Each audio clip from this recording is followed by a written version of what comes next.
itu selama berapa tahun? Kalau jadi penulisnya sih cukup lama juga ya. Untuk mulai menekuni kepenulisan sendiri itu mulai dari SMP. Tahun berapa tuh? 2015-an. 15 SMP. Aku lulus SMP. Oh berarti 2015 berarti zaman-zamannya Wattpad ya? Nggak tahu juga, soalnya waktu itu aku nulisnya manual. Oh manual berarti di laptop gitu? Apa di buku? Di buku tulis. Di buku tulis. Berarti waktu zaman SMP nulis-nulis di buku tulis. Iya, betul. Belum ada laptop atau segala macam. Sebenarnya udah ada, cuman keterbatasan, bukan keterbatasan ekonomi juga. Karena kan waktu SMP itu di pesantren. Oh jadi nggak boleh. Jadi nggak boleh. Bahkan Bahkan untuk novel, bawa novel pun, novel cetak itu nggak boleh. oh emang sangat kurang Peraturan dari pondoknya itu dari yayasan. Terus itu kan awal pertama kali kamu nulis ya, tertarik untuk baca novelnya itu apa? Karena kan kalau di pesantren itu kan nggak boleh bawa elektronik, buku atau segala macam. Apalagi novel itu kan haram banget kan bagi anak pesantren di pondok saya, di yayasan saya itu haram banget. Tapi ya namanya anak-anak, namanya masih muda, jadi dilanggar lah itu. Jadi ada salah satu teman saya, kakak tingkat sih, kakak tingkat saya itu dia baca novel judulnya Terelie Hujan. Salah, judulnya Hujan karya Terelie, maksudnya gitu. Judulnya karya Balik. baru enggak lagi. Judulnya Hujan karya Terelie. Dan itu baru saya baca sekitar 26 halaman dan dirampas dibakar saat itu juga. Oh ketahuan gitu. Dan itu bacanya udah jam 2 malam loh, udah pada tidur. Ngumpet ya. Ada lagi kan nih. Nggak tahu juga ya. Itu sih mana tuh? Kan punya temen itu orang itu novel. Kalau di pondok itu kan satu barang itu bisa jadi milik bersama. Gitu. Jadi nggak ada milikmu, nggak ada milikku. Gitu. Terus yang punya sakit hati banget itu. Ya mungkin ya. Resep banget udah jam-jam dia juga belum habis itu bacanya. Ya udah sih, makanya kan dibawa gitu. Terus juga itu hasil iuran, jadi 2.000, 20.000, 2.000, tapi yang beli dia gitu. Itu di potongan bareng-bareng terus dulu. Dan kebetulannya aku yang terakhir baca. Jadi yang lain udah selesai baca nih. Bagian kamu kena hapusnya. Iya. Dan mulai di situ kan di pembukaannya itu seru banget kan. Hujan itu dia naik kereta, hujan waktu ya kondisinya lagi hujan gitu. Dan di situ aku termotivasi. Kan peraturannya itu nggak boleh bawa novel, nggak boleh baca novel. Cuma nggak ada peraturan tidak boleh menulis novel. Iya, pinter itu analoginya pinter. Iya. Nggak boleh bawa, nggak boleh baca, berarti nulis boleh. Iya boleh. Jadi itu dalam waktu 2 minggu, ya dalam waktu 2 minggu itu jadi satu buku tulis 36 halaman. Terus wah banyak nih, wah bagus nih. Terus habis itu banyak yang baca juga kalangan santri nih. Oh jadi buku kamu kayak dioper-oper. Iya, dioper gitu. Terus habis itu akhirnya makin lama makin ketagihan lah. Jadi satu novel itu sekitaran 200 halaman buku tulis. Buku tulis halaman kecil itu gitu. penuh. Dan itu aku dulu punya 5 novel. Jadi buku tulis habis itu ya. Nggak buku tulis lagi kan, dia pakai kertas tuh. Jadi di staples 200 kertas. Jadi ada halamannya, halaman 1, 2, 3. Seru. Iya, seru. Tapi itu udah ketahuan, apa ketahuan tapi diperbolehkan. Terus akhirnya kan ketahuan tuh jarak setahun itu kan udah banyak kan, punya aku, tapi punya aku semua. Nggak ada yang mencoba untuk meniru atau memperbanyak, itu nggak ada. Mungkin ada yang sama kayak kamu sejalan gitu. Ada ada yang mencoba itu menulis tapi nggak sampai selesai. Jadi dia baru 10 halaman udah selesai. Udah bilang gitu. Terus habis itu dapat setahun ketahuan sama yang punya yayasan. Langsung yang punya yayasan ya Bukan guru, bukan ustazah, bukan. langsung yang punya. Langsung yang punya yayasan. Di situ disidang lah sama jajaran pengurus. Jadi dia itu bilang gini, kamu itu di sini mondok belajar atau buat apa? Di ruang sidangnya itu masih ada sidang. Iya, jadi ingat banget. Saya belajar, gitu kan. Lalu apa yang kamu lakukan dengan banyaknya kertas ini? Aku bangga dong. Ya gimana ya Pak?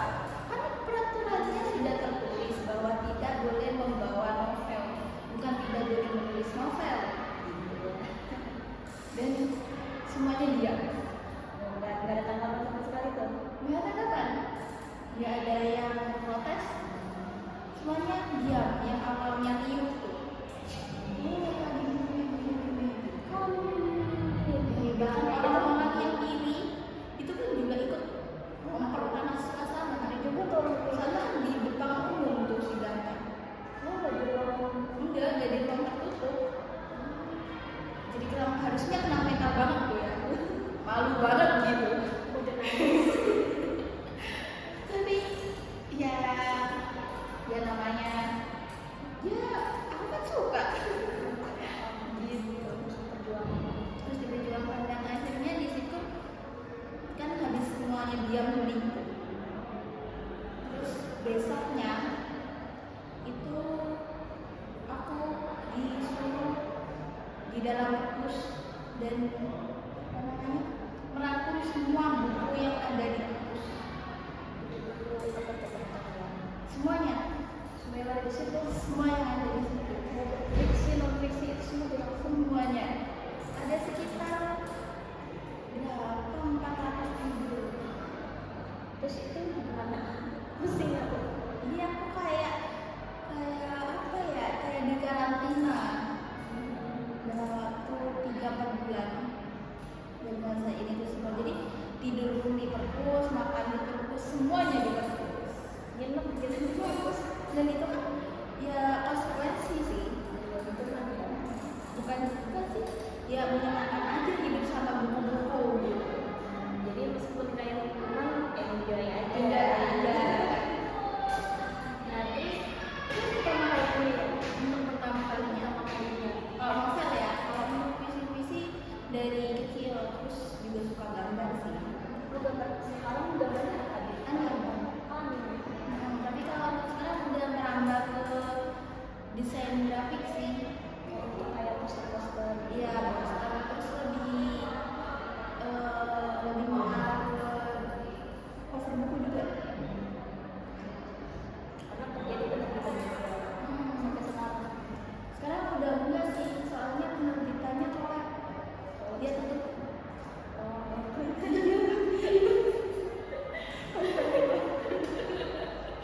Iya, di bangkrut. Dan akhirnya udah nggak di situ lagi. Berarti sekarang fokusnya ke novel aja apa gimana? Sekarang lebih ke ghostwriter sih. Fokus karakter ya. Jadi kalau misalnya ada yang mau nulis tapi dia nggak bisa nulis, kita yang Iya, betul. Sebenarnya tujuannya untuk mematahkan bahwa penulis itu nggak punya uang. Iya banyak banget yang bilang nulis aja miskin. Betul. Sekali banget ya sih. Kita kaya tapi gayanya aja yang miskin ya. Saya gayanya miskin. Ya gitu, untuk mematahkan statement itu. Dan alhamdulillah untuk saat ini aku tulang punggung dari itu, dari ghostwriter dan desain.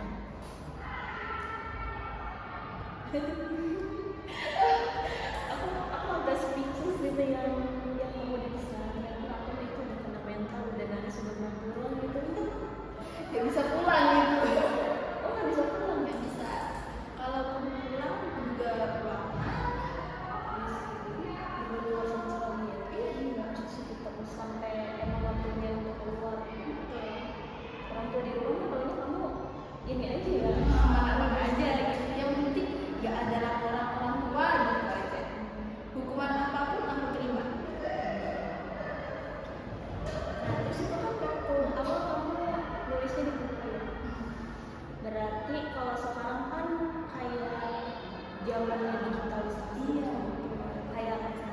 banyak banget baca karya tuh nggak cuma di buku, tapi bisa juga di handphone. Ya, dan di handphone aja tuh aplikasinya tuh banyak banget. Nah, kamu ada nggak pengalaman nulis di salah satu aplikasi ini gitu? Di webpad ada, Vizo juga ada, terus Noveltoon juga ya. Noveltoon, oh Noveltoon, aku kira webtoon. Kalau Webtoon enggak. Karena Kabarnya terlalu iya. duluan kayaknya sambil dulu ya. Tapi nih ya, apa namanya, info aja nih ya, kalau misalnya di Vizo itu kita nulis novel dan kita dapat duit. Betul. Sebenarnya aku juga nulis gitu di Vizo, dan pendapatan aku itu bisa sampai sebulan itu bisa sampai 2,5 berapa ya? Oh, $2.500. Mainannya dolar kan ya? Mainannya dolar. Bukan rupiah lagi gitu. Nah, kamu bisa aja. Kamu juga kayak gitu kan? Kalau dulu sih ya, cuman sekarang udah berhenti sih ya. Udah berhenti. Sama. Terus webpad juga berhenti. Soalnya aku waktu itu jadi untuk media kayak aplikasi itu udah nggak sama sekali sekarang. Kenapa tuh? Plagiat. Jadi aku karyaku di plagiat, tapi aku yang seolah-olah aku pelakunya. Kayak gitu dong. Banget. Dan itu di haters.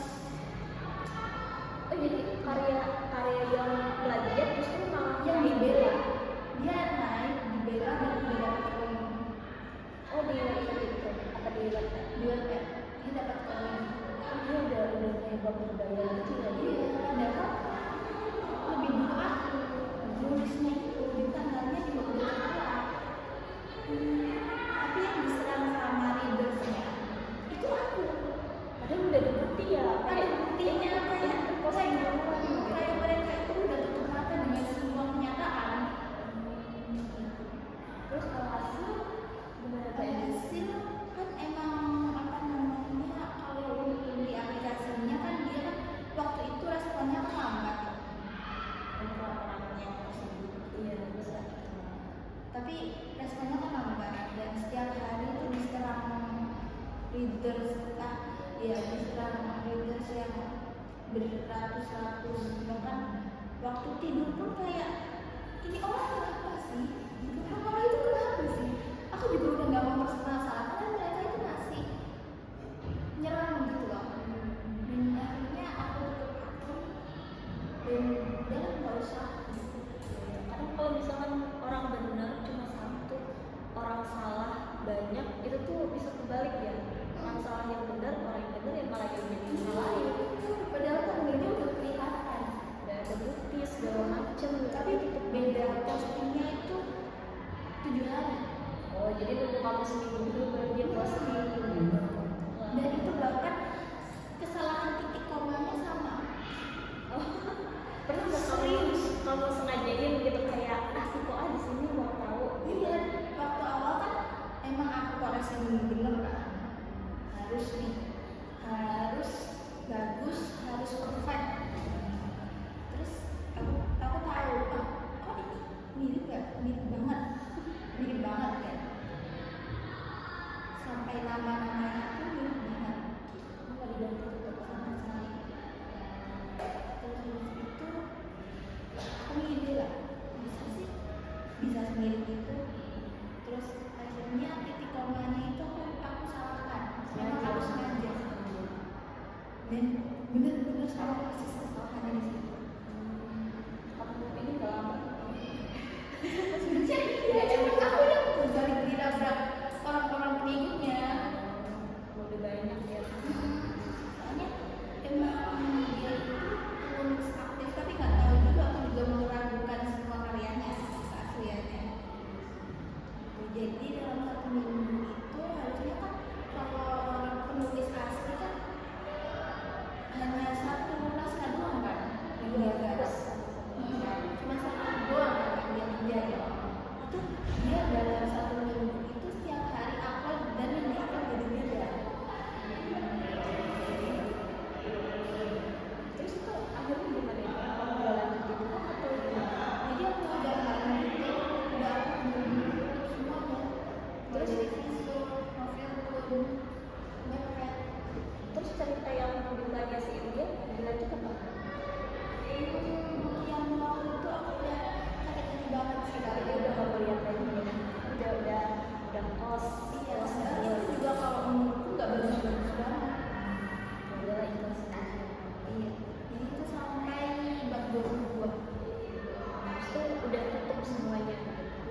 semua cerita punya aku hapus semuanya dari aplikasi-aplikasi tersebut. Ya sih, kayaknya emang itu sih jalan yang terbaik ya. Udah capek gitu, capek. Iya, capek ngadepinnya. Nah, terus kan tadi banyak banget nih kita nyinggung-nyinggung tentang entah itu orang yang sirik lah, orang yang nggak suka, orang yang sebenarnya tuh nggak tahu apa-apa tapi karena dia terpengaruh jadi ikutan nggak suka sama kita gitu. Nah, sebagai penulis kan pasti ada aja ya orang yang kayak gitu. Kamu tuh gimana sih cara menanggapinya? Kalau aku tuh lebih ke arah bodo amat sih ya Kak. Ya udah gitu aja. Lu mau ngapain? Ya udah buat selagi dia nggak nyakitin kita, ya udah biarin aja. nggak tutup kuping aja ya. Kalau dia mendekat ya kita menjauh. Kalau dia menjauh